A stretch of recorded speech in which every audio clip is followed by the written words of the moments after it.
Okay, we'll be starting in a couple of minutes.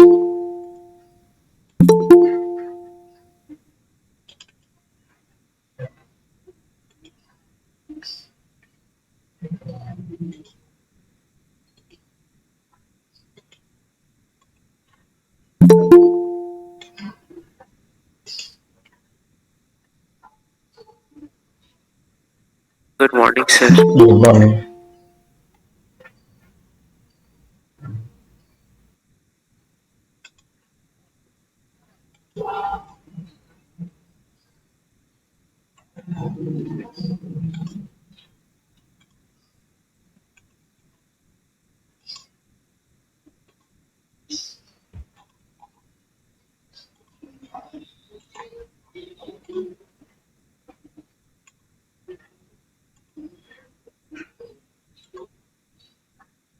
Good morning, sir. Good morning.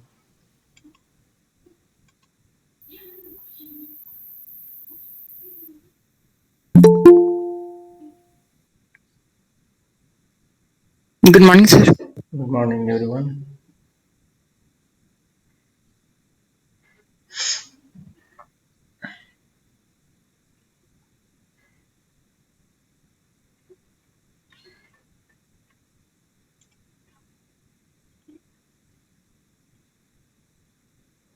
Okay.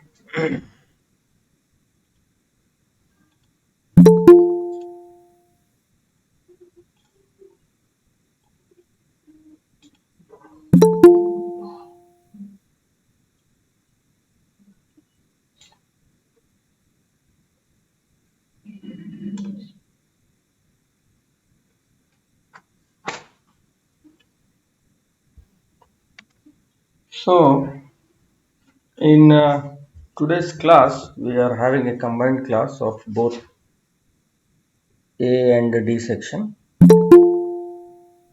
Today, we will be doing revision of the chapter Water.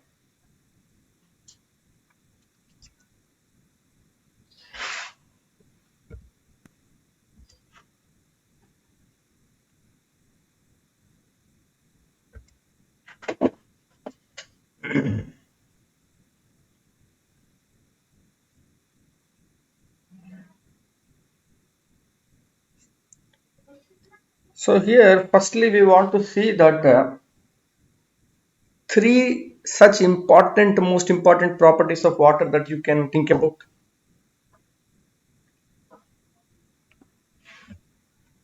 So no color, no taste.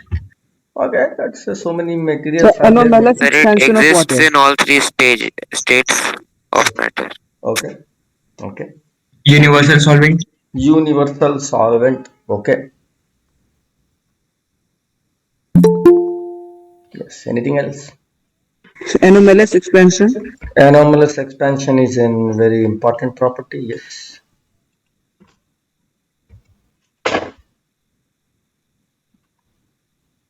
Anomalous expansion.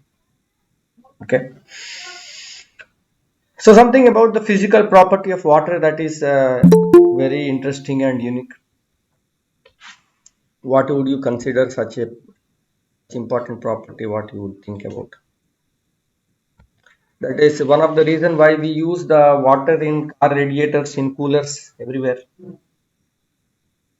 Sir, it has high specific heat capacity. High specific heat. Okay. So what would we mean by the high specific heat? High That means it specific. can absorb heat from the atmosphere. It has So what is specific about specific heat?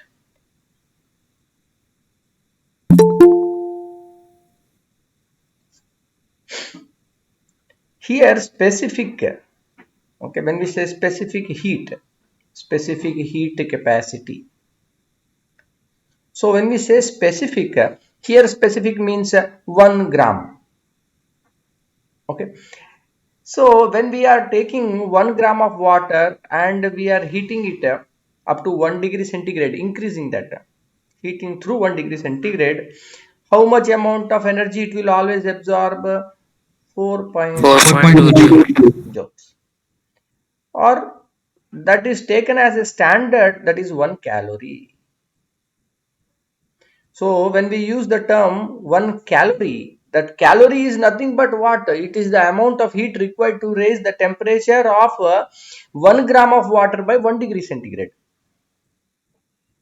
Okay, so the definition of calorie itself is depending on water. Okay, joules is a more standard definition, SI system.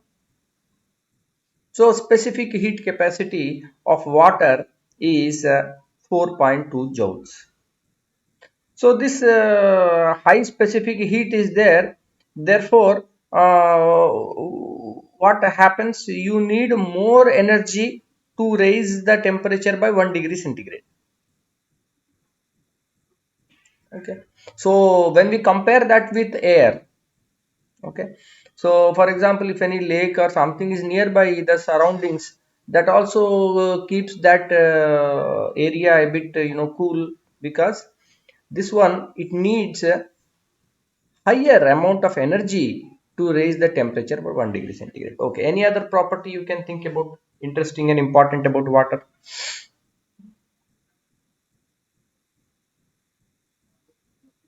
Latent heat. Latent heat. So how is latent heat different from specific heat? Latent, latency. Sir, its state changes when the latent heat is provided. Okay, anyone else? Something like when you say there is some kind of latency, there is some kind of drag, there is some kind of stopping. You get that word itself, something like late. Something is late.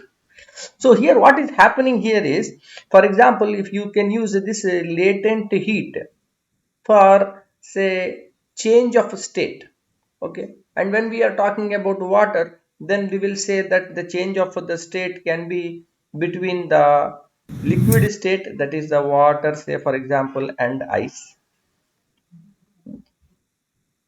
Okay, so if water is converting into ice, we say it is a freezing, and from ice to water it is melting. Okay, similarly another state change can be from water to water vapor. Correct. So from water to water vapor is what? Vaporization or evaporation, you can say. And from vapor to water is the condensation. Okay. So there is a change of state for the conversion of water to ice. Okay, liquid to solid. The temperature is, what is the temperature? Freezing point of water. 0 degrees Celsius. Freezing point is 0 degree centigrade. At 0 degree centigrade, will the ice convert into water? Will it melt into water again?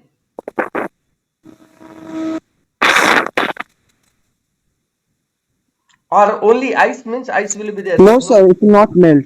It will not melt. Anyone else? But the same amount will be released on melting of heat. Hmm. You see, at the freezing point, that is, we are telling that the liquid has become solid, water has become ice. At 0 degree centigrade, there is an equilibrium that ice can also convert back into the water state. Okay, it is what we say, it is at a equilibrium state. So at 0 degree centigrade, what is happening? If you are providing some little bit of energy, okay, here is the heat energy, that heat energy will be sufficient to convert the ice to liquid. So the amount of heat that is required by the ice to convert into water at 0 degree centigrade, we are not changing the temperature at 0 degree centigrade, is the latent heat, okay, of the fusion of ice. Okay, here fusion of ice is nothing but the ice is going to become water. Okay, here little bit you have any doubt, you understood, or should I repeat? So understood. Yes. Okay, so here at 0 degree centigrade, all of us know that the water will convert into solid, that is the ice. But at 0 degree centigrade itself, you can convert the ice to water again by providing the heat. Okay, so without the changing that temperature, the temperature will not change, but the ice will melt to water. That amount of energy, heat energy that is required, okay, for 1 gram of ice, okay, to release 1 gram of water, okay, that one will be the fusion. Okay, similarly you can tell for vaporization. Okay, so whatever state change it can be late, can we say the latent heat of sublimation? For example, in water there is sublimation is there or not? No, sir. There is no Yes, sir. sublimation in water. No, sir. Okay, only in, for example, camphor. Okay, camphor and all those kind of things, there is direct, the solid will become the gas. There is a sublimation. In water it is not there. Anomalous expansion of water. So anomalous expansion means as we are reducing the temperature, okay, say from room temperature around 25 degrees centigrade, for example, we are going down temperature. Okay, so we reached 4 degrees centigrade, the water is in solid or liquid state? 4 degrees Liquid. liquid state. Okay, still we went down 0 degree centigrade, now it has become ice. Solid. It is. So now here this particular transition from 25 degree to 4 degree, the water is going to expand or contract? Contract. Or contract. Contract. Contract. Okay, always we have to remember that when we are decreasing the temperature, then what is going to happen? The molecules, their vibration will increase or they will decrease? It will decrease. It will It will decrease. It is decrease. very cold, no? They don't want to, they slowly they will start coming together. They will contract. Okay. But what happens with water from 4 degree to 0 degree centigrade, instead of contracting, it will show expansion. This expansion is known as the anomalous expansion. Okay, because of this anomalous expansion property, what is happening in the case of lakes, okay, filled up with water, all this, then the temperature outside is going down and down and down. Okay, say from 4 degree it is going to 0 degree. At that around 4 degree 0 degree, that whatever is happening, what the ice that will be formed, okay, the ice will be at 0 degree centigrade, the water is still underneath, it is in the molten state. So ice is more dense or water is more dense? So water is more dense. Water is more dense. Water is molten. More dense. So that is why ice is less dense, so it is floating. Okay. Another property, it is a universal solvent. Water is a universal solvent. So universal solvent means it is able to dissolve most of the substances. What is that special property in water that is it is able to act as a universal solvent? So it has a high dielectric constant. High dielectric constant. Dielectric. So when we look at the structure of water, okay, so oxygen is highly electronegative atom, no? So it will have the partial negative charge. Okay, and the hydrogens, they will get a partial positive charge because the electron that is there with the hydrogen, these are sharing of electrons, no? Water, H2O, Yes. this bond is covalent bond, not ionic bond, no, covalent bond. It is a covalent Yes, sir. bond, that means they should be sharing of electrons. But is the sharing is equal or unequal? Sir, unequal. It is Un- unequal with one hydrogen. unequal. So what is happening is the oxygen There is is a slight highly pull-up. electronegative. It will pull the electron of the hydrogen towards itself, so it will develop a partial negative charge. The hydrogens will develop a partial positive charge. So this dipole that you are seeing, opposite pole formation is there, no? So it is called dielectric. So this dielectric charge is very high. This is highly electronegative and this becomes very small. It is gaining a positive charge. Because of this, what happens is that water is able to dissolve the, even the, what you say, this the ionic salts, for example sodium chloride, this and that. But what is water actually? Is it a ionic compound, or it is a covalent compound? Covalent compound. Covalent Covalent. compound. This covalent compound. So generally we will not expect that it will dissolve this ionic substances, but because it is having this dielectric property, high dielectric constant, that is why it is able to dissolve this ionic material also within itself. Okay. Excuse me, sir. Yes. Sir, Abhishek Anand is messaging to request you to let him in. Okay. Thank you, sir. Okay. So let us see. Okay. Next important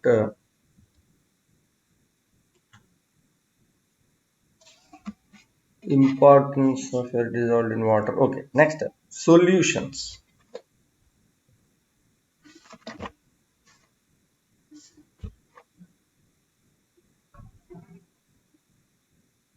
Okay.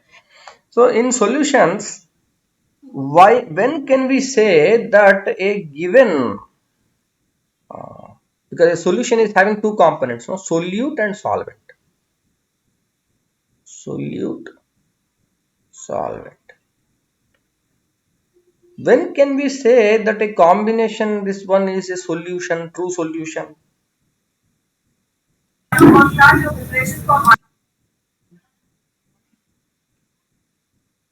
So what can you say, like the property of the solution? It is Like the a solution is must be clear and transparent. okay, clear and transparent. Okay.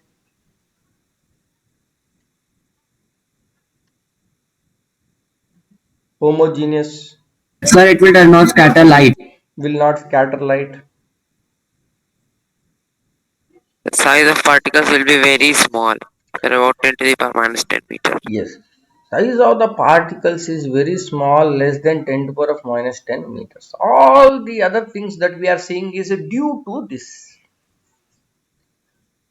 So size of the particles is less than 10 to the power of minus 10 meter. 10 to the power of minus 10 meter is what? 1 angstrom. 1 angstrom. That means 10 times less than 1 nanometer. Okay. So how small it is, between two carbons or like that, we write the bond length, no, we will be writing say nanometers, much more shorter. So the particles are of very small size. They are suspended. They are so well mixed with each other that when we pass light also, it is not going to scatter.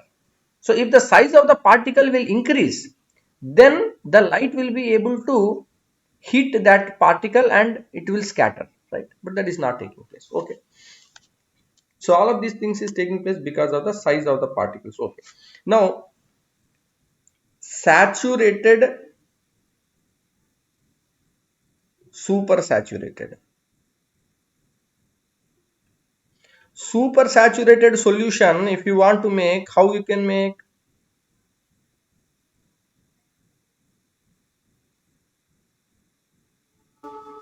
Heating the solution so that it can dissolve more rapidly. Okay. Okay. Then will it be called as a super saturated solution? There is a fine difference here. What is happening is, you at a given temperature, the amount of this solute that can go into the solvent, okay, to form a saturated solution, okay, is a fixed. If you keep adding more solute, it will simply precipitate out, it will settle down. Okay, so we know that how much amount of solute will go into the solvent to form a saturated solution. Okay, we are all aware. But what happens for super saturated solution, you can increase the solubility of this solute in the solvent by increasing the temperature. Of course, we will increase the temperature. Okay, increase the temperature, keep on adding more of the solute. Okay, but then you should allow it to cool. Okay, not suddenly but gently in its own time. You should not stir it, no mixing, agitation or anything.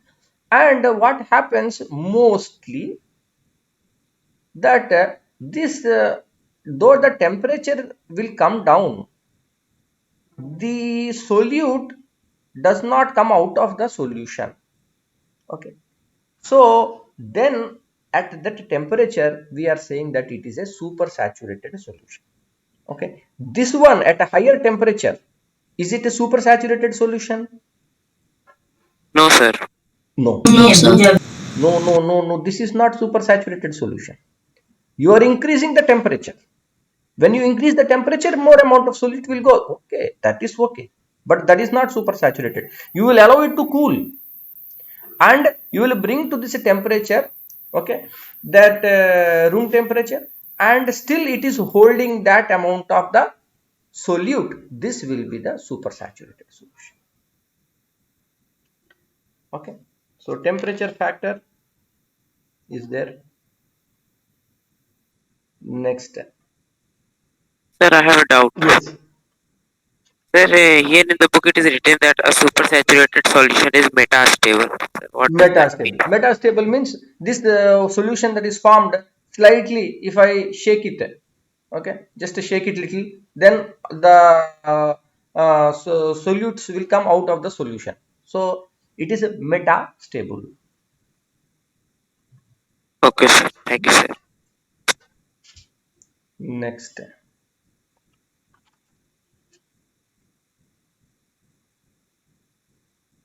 solubility. In the solubility there are the solubility curve. So within the solubility curve there is the anomalous solubility. So now two types are there. One is when a solute is going inside a solvent,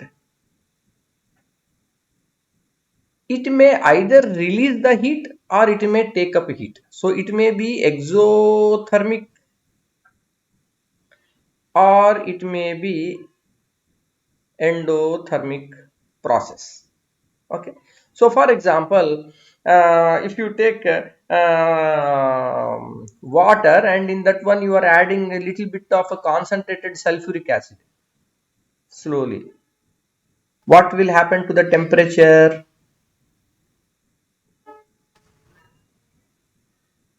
It will increase or decrease? It will increase. Increase. Exothermic reaction.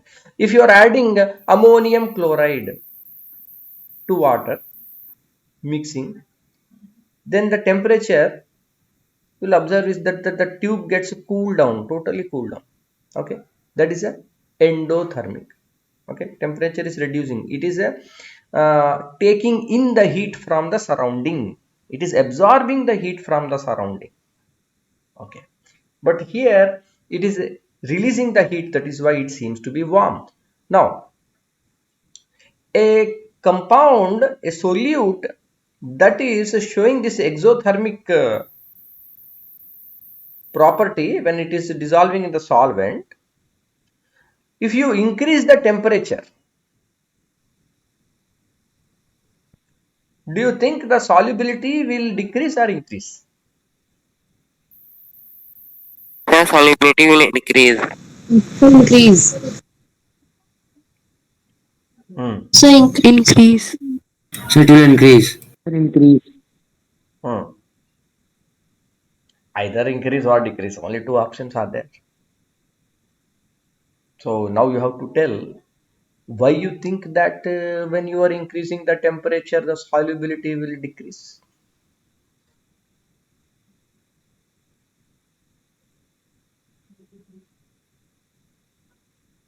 Sir, because we have seen in solution also that when a saturated solution is heated and then we are able to add more solute into it. Sir, Okay. I think so. It is because that due to heating the molecule of the water molecules move apart and there is more space between them. So we can dissolve more solute in that. Mhm. So I don't know whether we should go that much now into this mechanism, but yes, if it is an exothermic process, it is already releasing heat.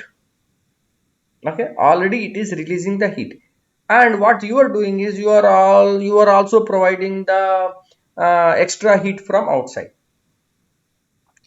So in that case, what is going to happen is if you still give the solute, the solubility will be going down. Solubility is not going to increase. For example, in the case of the calcium sulfate, calcium hydroxide. So, for example,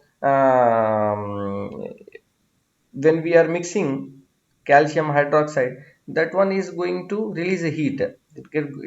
So if you are cooling down that one, then more and more of slowly you can keep on adding more calcium hydroxide and dissolve it.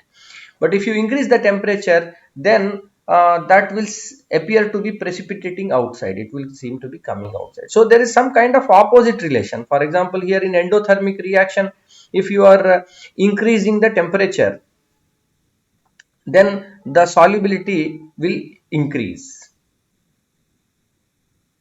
Okay.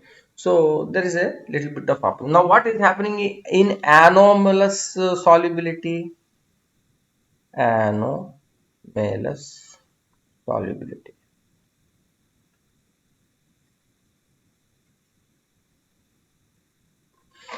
So you know that if you plot a graph x-axis, y-axis between a temperature and solubility, increasing the temperature is going to increase the solubility, yes or no? Yes, sir. Yes, sir. Generally true. Generally true. If you keep on, if you increase the temperature, solubility will increase.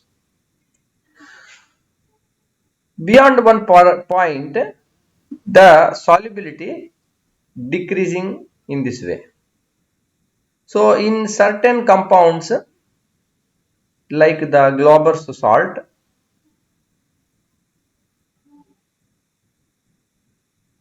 okay, that is the sodium sulfate decahydrate. So this part, the first one where there is almost a linear increase, it is the hydrated form. But after reaching a certain temperature, it is going to lose this water of hydration and it will become the anhydrous. At that anhydrous state, its solubility goes down with the increasing temperature. So this is some kind of anomalous property. But if you look with the other salts, just like potassium chloride, sodium nitrate, other ones, generally what is happening is you keep increasing the temperature, then the solubility will be increasing with the temperature. Okay.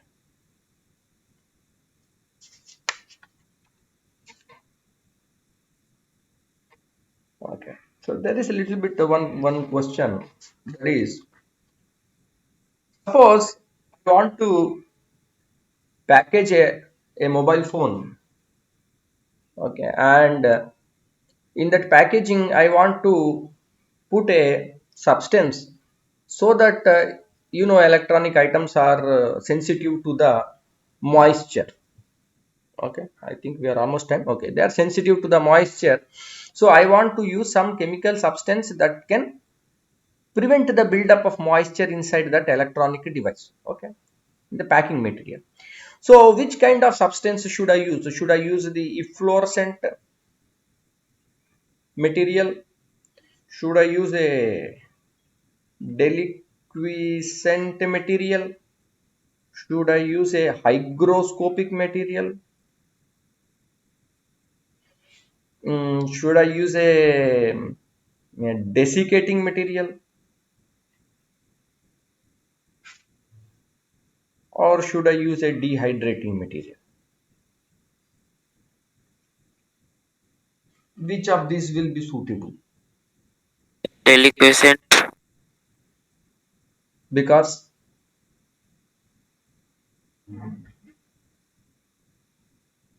Sir, because they are mostly solid in state, so it will not harm any product inside the package. all of this we are discussing are Sir, totally solid. hygroscopic? So, Hygroscopic, hmm, like silica gel, hmm, it is used. hmm, Silica gel is mainly used to prevent moisture. hmm. So I think maybe in our next class we are almost time. So in our next class we can continue our discussion from this particular question. Okay. And any other specific things you want to have discussion in the next revision in the next class, you can say.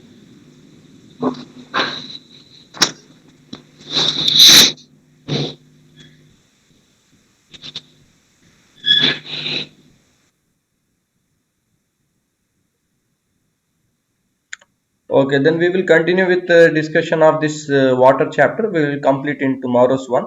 If any specific questions are there, any specific topics are there, you can let me know. Okay. So I will see you all in the next class. Thank you. Thank you, sir. Thank you, sir. Thank you. Thank you, sir.